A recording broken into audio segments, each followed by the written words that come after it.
सिर्फ इतना ही कह सका कि हाँ हाँ मैं समझ गया, वो मेरी खाला थी। अच्छा मैं अभी सिविल अस्पताल जाता हूँ। मैं जल्दी जल्दी ऊपर गया, कमरा खोलकर थैला उठाकर बगल में दबाया, सीढ़ियां तय करके नीचे आया, चाबी लड़के को दी और उससे सिर्फ इतना ही पूछा कि वो लोग टैक्सी में बैठकर किस तरफ गए हैं। होटल वाले लड़के ने एक तरफ इशारा करते हुए कहा उस तरफ गए हैं। मैं होटल से निकलकर उसी तरफ चल पड़ा। मेरा जहन सनसना रहा था। इस जगह सोनिया का अगवा हो जाना मेरे लिए एक इंतहाई अंदोहनाक हादसा था। मैं उसे मौत के मुंह से निकाल कर लाया था। सवाल यह था कि आखिर उसे कौन अगवा करके ले जा सकता था। अगर ये काम पुलिस या CID वालों का था तो उन्हें भेस बदल कर आने और ड्रामा रचाने की क्या जरूरत थी। वो तो बड़ी आसानी से पुलिस के साथ आकर सोनिया को गिरफ्तार करके ले जा सकते थे। अगर वो पुलिस या CID वाले होते तो सिर्फ सोनिया को ही गिरफ्तार न करते बल्कि मेरे वापस आने का भी इंतजार करते और मुझे भी उसके साथ ही गिरफ्तार करते। इससे जाहिर होता था कि ये कोई और लोग थे। मेरी समझ में नहीं आ रहा था कि अगर ये दूसरे आदमी थे तो ये कौन थे। क्या वो सोनिया के पहले ही से पीछे लगे थे? मगर जहाँ तो सोनिया को कोई जानता नहीं था, फिर किसी को क्या पड़ी कि उसे अगवा करता। लॉन्च के मालिक न्यामपली पर भी शुबा नहीं हो सकता था, क्योंकि अगर वो चाहता तो बंदरगाह पर ही जब रात को मैं सो रहा था सोनिया को अपने किसी आदमी से अगवा करवा सकता था। मैं उसका क्या बिगाड़ सकता था? फिर क्या ये पेशावर बुर्दा फरोशों का काम है जो अकेली औरत को होटल में देखते हैं और उसे कोई दवाई सुंघा कर बेहोश करके ले जाते हैं? सवाल ये था कि सोनिया ने इन लोगों के लिए दरवाजा क्यों खोला। जाहिर है कि उसने दरवाजा नहीं खोला होगा। ये जो कोई भी था उसने यहाँ जरूर अपनी साथ वाली औरत से काम लिया होगा। औरत ने सोनिया से किसी न किसी तरह दरवाजा खुलवा दिया होगा। अगर उस आदमी ने होटल वाले लड़के को ये कहा था कि मैं आऊं तो मुझे सिविल अस्पताल भेज दिया जाए, तो इससे ये बात साबित होती है कि वो स्टेशन ही से हमारे पीछे लग गया था। फिर जब मैं होटल में सोनिया को लेकर आया तो वो कहीं इधर उधर हो गया। उसके बाद वो अपनी साथी औरत को भी ले आया और जब मैं होटल से निकलकर बाजार की तरफ गया तो ये लोग सोनिया के करीबी रिश्तेदार बनकर दूसरी मंजिल पर आ गए। फिर सोनिया को बेहोश करने के बाद अगवा करके ले गए। सोनिया अगर इसराइलियों के कब्जे में थी तो कम से कम मुझे ये इल्म था कि वो किस मकाम पर है। मैं उसे वहां से निकालने के लिए अपनी जिद्दोजहद को एक जगह मरकूज कर सकता था, लेकिन अब तो मुझे ये भी मालूम नहीं था कि वो कहाँ है, किस दुनिया में है, जिंदा भी है या नहीं। होटल के सामने सड़क की जानिब 2-4 टैक्सियां खड़ी थीं। उनके ड्राइवर एक तरफ चाय खाने के बाहर बैठे सिगरेट चाय से शुगल कर रहे थे। मैंने उन्हें प्रणाम किया और कहा भैया जी, मेरी पत्नी सामने वाले होटल में बीमार थी। मैं दवाई लेने गया तो पीछे मेरा देवर और भाभी जी आकर उसे ले गए। वो बेहोश थी।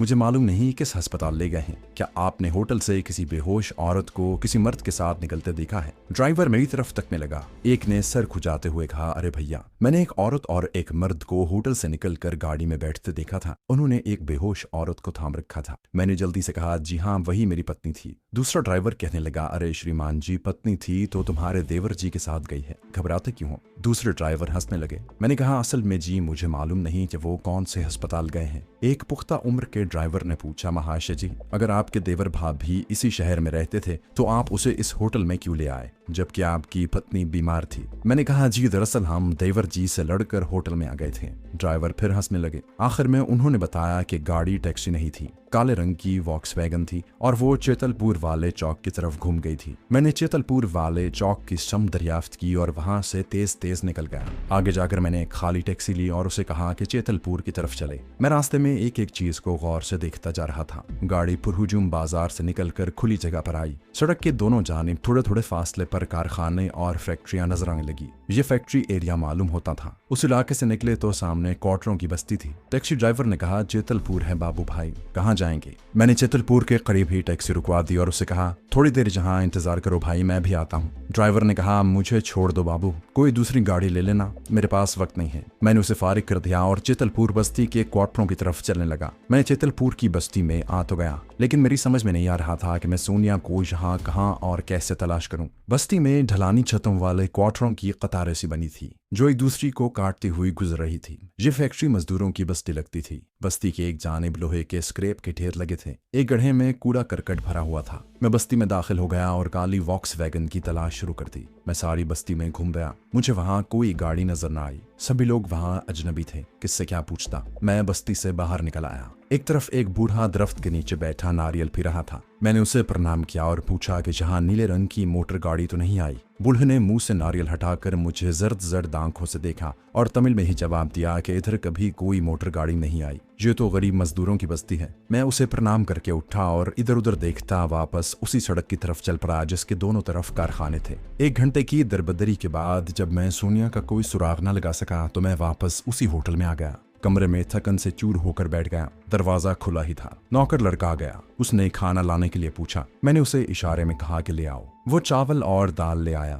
भूख सख्त लग रही थी। लड़का जाने लगा तो रुका और पलट कर बोला, बाबूजी, आपकी पत्नी जी का क्या हाल है? मैं खामोशी से खाना खा रहा था। आहिस्ता से कहा, ठीक है। अब वो मेरे करीब आ गया और कहने लगा, बाबूजी, केसरी आपके ताऊ हैं क्या? मैं चौंका, कौन केसरी? लड़का कहने लगा, जी वही जो आपकी बेहोश पत्नी को अस्पताल ले गए थे। मैंने उसकी तरफ देखा और पूछा, क्या तुम उसे जानते हो? वो हाथ जोड़कर बोला, बाबूजी, मैं उन्हें जानता तो नहीं, परंतु मैं एक बार जहाँ की सोनागाची अपने मामा से मिलने गया था। वहाँ मेरे मामा की पनवाड़ी की दुकान है, तो वहाँ केसरी बाबू को दंगा करते देखा था। सुना है जी, सोनागाची में लोग उसका नाम सुनकर कांपते हैं। मैंने जेब से 10 रुपए निकाल कर लड़की को दिए और कहा, ये बात किसी को मत बताना। पर उससे केसरी के बारे में मजीद मालूमात हासिल करने की कोशिश की, लेकिन उसे इसके सिवा कुछ मालूम नहीं था कि वो सोनागाची यानी विजयवाड़ा की हीरा मंडी का बदमाश है और उसने उसे वहां दंगा करते देखा था। अब मेरे लिए सोनागाची जाकर केसरी बदमाश के बारे में खोज लगाना जरूरी हो गया था। एक अजनबी शहर में जहां मेरा कोई जानने वाला नहीं था, केसरी के बारे में इतना सुराग मेरे लिए आगे बढ़ने के लिए काफी था। हीरा मंडी किसी भी शहर में हो, उसकी जिंदगी रात ही को शुरू होती है। चुनाचे जब रात हो गई तो मैं कमरे को ताला लगाकर विजयवाड़ा की हीरा मंडी यानी वहां की सोनागाची की तरफ रवाना हो गया। मैंने होटल से निकलते ही महसूस किया कि कोई मेरा पीछा कर रहा है। मैंने पलटकर देखा, बाजार में रोशनी थी। एक आदमी मेरी नजर पड़ते ही रुक गया और दूसरी तरफ तकने लगा। मैं मोहतात हो गया। ये इंटेलिजेंस का आदमी हो सकता था। इसके अलावा कोई चोर उचक्का भी हो सकता था जो रात के अंधेरे में मुझे अकेला पाकर लूटना चाहता हो। चूंकि मैं दुश्मन की सरजमीन पर कमांडो जासूस के भेस में सरगर्म अमल था, इसलिए गालिब इम्कान यही था कि आदमी इंडियन इंटेलिजेंस का है। जिन असहाब ने आंध्र प्रदेश यानी साबिका हैदराबाद दक्कन का ये बड़ा शहर विजयवाड़ा देखा है, उन्हें मालूम होगा कि इस शहर की मज़ाफाती बस्तियां तो बहुत मॉडर्न हैं, मगर अंदरूनी शहर का इलाका कलकत्ता की तरह गुंजानाबाद है। लेकिन ऐसा गुंजान भी नहीं कि तंग व तारीक गलियां हों। अंदरूनी शहर भी कदर कुशादा सड़कें थीं, लेकिन मैं उनमें से जो ज़ैली सड़कें निकलकर गलियों में बदल जाती थी वो ज़्यादा फराख नहीं थी और उन पर दोनों जानिब 4-4, 5-5 मंजिला पुरानी इमारतें झुकी थीं। उनमें रोशनियां हो रही थीं। इन इमारतों की पहली मंजिलों में भी फ्लैट थे जिनकी सलाखदार खिड़कियों में से रोशनी आ रही थी। मैं मकानों के साथ साथ होकर चल रहा था।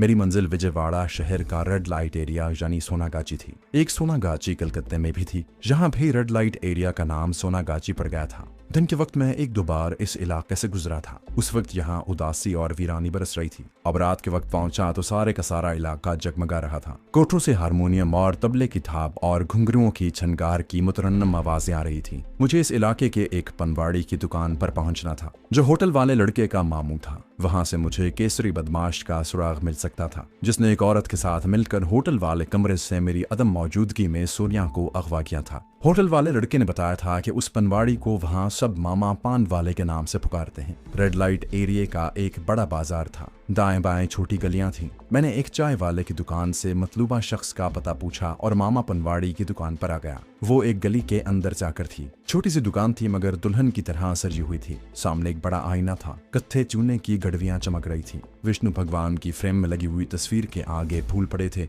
और लोबान सुलग रहा था। फिल्म एक्ट्रेसों की तस्वीरें भी लगी थी। मामा पनवाड़ी ढलती उम्र का दुबला पतला आदमी था। आंखें अंदर को धसी हुई थीं। हाथ कत्थे से सुर्ख हो रहे थे। एक मशीन की तरह वो पान लगा लगा कर थाल में रखे जा रहा था। कुछ गाहक खड़े पान सिगरेट ले रहे थे। एक आदमी आईने में देखते हुए अपनी मूंछों को मरोड़ रहा था। उसके माथे पर सब्ज रंग का हिंदी ओम खुदा हुआ था। मामा पनवाड़ी उससे मजाक कर रहा था कि चंद्रा बाई के सामने जाओगे तो मूछें अपने आप नीचे हो जाएंगी। वो तमिल में बोल रहा था। मैंने भी उसी जबान में उससे सिगरेट का एक पैकेट लिया और जलती हुई रस्सी से सिगरेट सुलगा कर लंबा कश लगाकर गली की कोने की तरफ देखा। मुझे उस आदमी की तलाश थी जो होटल से चलते वक्त मेरे पीछे लग गया था। कई लोग आ जा रहे थे। वो मुझे नजर न आया। वो जरूर किसी जगह ओट में छुपकर मुझ पर निगाह रखे हुए था। बहरहाल मुझे उस वक्त अपने काम से गरज थी। जब दुकान से गाहक हट गए तो मैंने सिगरेट का कश लगाकर मामा पनवाड़ी से बराह रास्त पूछ लिया कि मुझे केसरी दादा से मिलना है। मामा पनवाड़ी ने मेरी तरफ देखे बगैर कहा, भैया मुझे तो कुछ मालूम नहीं कि वो कहाँ है। चंद्राबाई से जाकर पूछो।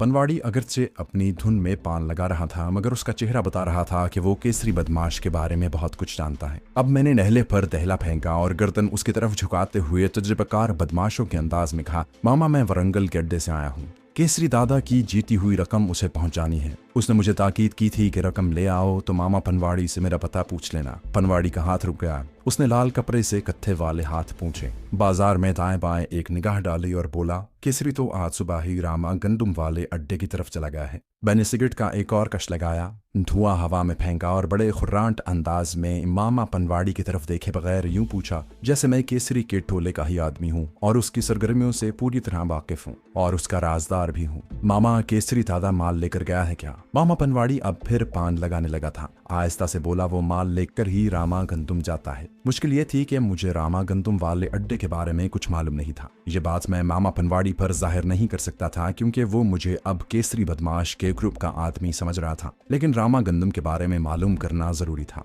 मैंने इजारी से अदाकारी करते हुए अपनी गर्दन खुजाई और गर्दन टेढ़ी करके कुछ याद करने के अंदाज में इस्तफसार किया। ये रामा गंदुम वाला अड्डा वही है ना जहाँ एक पुराना तालाब और मंदिर भी है? शहर के बाहर जंगल वाली फुलिया के करीब। इतना मैं जानता था कि इस किस्म के बदमाशों के अड्डे शहर से बाहर ही होते हैं और वस्ती भारत का शायद ही कोई ऐसा शहर हो जहाँ कोई पुराना तालाब, मंदिर और शहर के बाहर जंगल ना हो। मामा पनवाड़ी भोला, क्या तुम पहले वहां नहीं गए? मैंने फौरन जवाब दिया, केसरी के साथ एक बार गया था, काफी दिन हो गए हैं, कुछ याद है। असल में हम रात के वक्त वहां से माल लेकर गए थे और मुंह अंधेरे वापस आ गए। मामा पनवाड़ी जानता था कि मेरे पास केसरी के जुए में जीती हुई रकम है और अगर मैंने उसे पूरा एड्रेस वगैरह न बताया तो केसरी उसे जान से मार देगा। चुनाचे वो कहने लगा, रामा गंदुम स्टेशन से उतरकर दक्खन की तरफ जाओगे तो चौका ढाया की बस्ती आएगी, वहीं किनारे वाली बाड़ी में तो है धनपति का अड्डा। मैंने हंसकर कहा, हाँ अब याद आ गया, धनपति तो मेरा भी यार है। इस दौरान ने मेरी तेज निगाहें गली और सामने वाली सड़क पर आते जाते लोगों में से अपने ताकुब करने वाले को तलाश कर रही थी। वो अभी तक मुझे नजर नहीं आया था। मामा पनवाड़ी ने मुझे पान खिलाया, चाय का पूछने लगा। मैंने उसका शुक्रिया अदा किया और बड़े मजे से बदमाशों की तरह लहक लहक कर चलता हुआ सिगरेट का धुआं उड़ाता गली में से गुजरकर सोनागाजी के बड़े बाजार में आ गया। अगर वाकई कोई मेरे पीछे लगा हुआ था तो मैं उसे एक सुनहरी मौका फराहम करना चाहता था ताकि मुझे भी मालूम हो सके कि वो असल में कौन है। हुस्न इत्तेफाक से मेरी बाएं जानिब एक गली आ गई जहां निस्बतन अंधेरा था। मैं बड़ी बेनियाजी से सिगरेट के कश लगाता हुआ उस गली में घुस गया जो तवायफों के मकानों के पिछवाड़े थे और रोशनी न होने के बराबर थी। गली में कुछ दूर जाने के बाद मैंने उसी अंदाज में इधर उधर देखना शुरू कर दिया जैसे किसी खास मकान की तलाश में हूँ। इस वक्फे में मैंने पीछे नजरें घुमा कर देख लिया। वो पुरस्कार आदमी मेरे ताकुब में था। मैंने इस ख्याल से अपनी रफ्तार धीमी कर ली थी कि अगर वो इंटेलिजेंस का आदमी है तो रुक जाएगा और अगर कोई चोर उचकता है तो मेरी तरफ तेजी से बढ़ेगा, क्योंकि अंधेरी गली आगे जाकर दूसरे रोशन बाजार में दाखिल हो जाती थी। मुझे अपने अकब में तेज तेज कदमों की आवाज सुनाई दी। मैं रुक गया और जल्दी से घूम गया। पुरस्कार आदमी के हाथ में चाकू था और वो मेरे सामने खड़ा हिंदी जबान में कह रहा था, जो कुछ जेब में है निकाल कर मेरे हवाले करो। मैंने इत्मीनान का सांस लिया। खुदा का शुक्र भी अदा किया कि ये इंडियन इंटेलिजेंस का आदमी नहीं था बल्कि कोई उचक्का था। उससे निमटना मेरे बाएं हाथ का काम था। उस अहमक को नहीं मालूम था कि वो एक कमांडो को चैलेंज कर रहा है। असल बात यह थी कि ये मुझे परदेसी समझ रहा था जो अपने होटल से निकलकर हीरा मंडी में गाना सुनने आया था। ताहम मैंने बड़ी आजिजी से कहा, भाई मेरे पास तो कुछ नहीं है। वो एक मजबूत जिस्म वाला बदमाश था और स्याह आंखें अंधेरे में भी चमक रही थीं। लेकिन एक तजुर्बाकार कमांडो के सामने उसकी क्या हैसियत थी। उसने तमिल जबान में मुझे एक गाली दी और गुर्राते हुए कहा कि जेबों में जो कुछ है बाहर उलट दो, नहीं तो चाकू सीने में घोंप दूंगा। उसकी गाली सुनकर मेरा खून खौल उठा। फिर भी मैंने ये फैसला किया कि उसे हलाक नहीं करूंगा। मैंने जेब में हाथ डाला और बड़ी चालाकी से कुछ नोट नीचे गिरा दिए। मैं नोट उठाने के लिए झुका तो उसने पांव एक नोट पर रख दिया और मुझे पीछे हटने का हुक्म दिया। उसे क्या मालूम था कि मैं नोट उठाने के लिए नहीं झुका था। उसके हुक्म पर अमल पैरा होते हुए मैं ऊपर को उठा, मगर इस दौरान में मेरा एक भरपूर सीधा हाथ जरा टेढ़ा होकर उसे पड़ा। वो आवाज निकाले बगैर दोहरा हो गया। उसके फौरन बाद मेरा दूसरा भरपूर हाथ उसकी गर्दन पर पड़ा। चाकू उसके हाथ से छूटकर दूर जा गिरा और वो गोला सा बनकर जमीन पर एक तरफ लुढ़क गया। उसकी टांगों में जो जर्ब लगी थी उसके बारे में यकीन था कि वो कम से कम 15-20 मिनट तक वहां से उठेगा नहीं। वो दर्द के मारे हौले हौले हाय हाय कर रहा था। मैंने बड़े इत्मीनान से जमीन पर गिरे हुए 5-5 रुपए के तीनों नोट उठाकर अपनी जेब में डाले और उसके करीब आकर कहा, आइंदा किसी को गाली मत देना। ये कहकर मैं तेज तेज कदम उठाता हुआ गली से बाहर आ गया। बाजार में टैक्सी आसानी से मिल गई। मैं वापस अपने होटल में आ गया, जहां सिवाय एक थैले के लिए मेरा और कोई सामान नहीं था। उसमें भी एक जोड़ा धोती कुर्ता और मेरा चाकू था। चाकू मैंने थैले में से निकाल कर जेब में रख लिया होटल का 2 दिन का किराया मैं पहले ही अदा कर चुका था। उस वक्त रात के 10 बजने वाले थे। मैं सीढ़ियां उतरकर काउंटर के करीब से गुजरा तो देखा कि काउंटर खाली है। ये अच्छी बात थी। मैं खामोशी से सड़क पर आ गया। जहां से विजयवाड़ा का रेलवे स्टेशन चंद कदमों के फासले पर ही था। सिर्फ एक चौराहा बीच में था। रेलवे स्टेशन की रोशनियां जगमगाती हुई सामने नजर आ रही थी। मुझे रामा गंदुम शहर पहुंचना था और उसके बारे में मुझे कुछ मालूम नहीं था कि वो किस तरफ है।